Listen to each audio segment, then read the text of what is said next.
புரட்டாசி மாதம் விரதத்தின் மகிமைகளை பார்ப்போம்.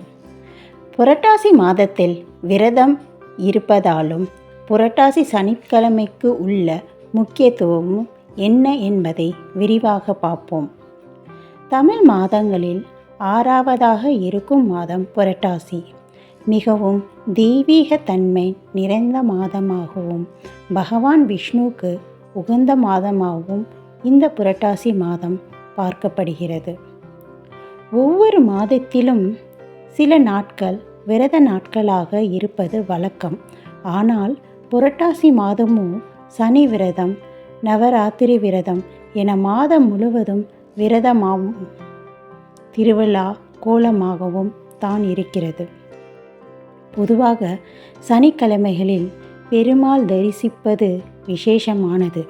அதிலும் புரட்டாசி மாதத்தில் வரும் சனிக்கிழமை நாளில் பெருமாளை வழிபட்டால் எல்லாவித கஷ்டங்களும் நீங்கி வளமான வாழ்க்கை கிடைக்க பெறுவீர்கள் என்பது இந்த மாதத்தின் மார்பு வழி நம்பிக்கை.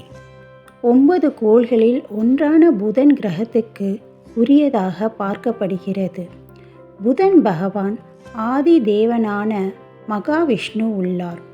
அதனால் புரட்டாசி மாதம் விரதமும் வழிபாடும் மகாவிஷ்ணுவின் அருளை பெற்றுத்தரும். புதனின் வீடு கன்னி ராசியாகும். அது பெருமாளின் அம்சம் என கருதப்படுகிறது. இந்த புரட்டாசி மாதத்தில் தான் கன்னி ராசியில் சூரிய அமர்கிறார். அதனால் இந்த மாதத்தில் பெருமாள் பூஜை, வழிபாடு, பஜனை, பிரம்மோற்சவம் செய்யப்படுகிறது. சனி பகவானும் புதனும் நட்பு கிரகங்கள் என்பதால் புரட்டாசி மாதத்தில் வரும் சனிக்கிழமை மிக விசேஷமாக பார்க்கப்படுகிறது. புரட்டாசி மாதம் யமனின் கோர பற்களில் ஒன்றான அக்னி புராணம் கூறுகிறது.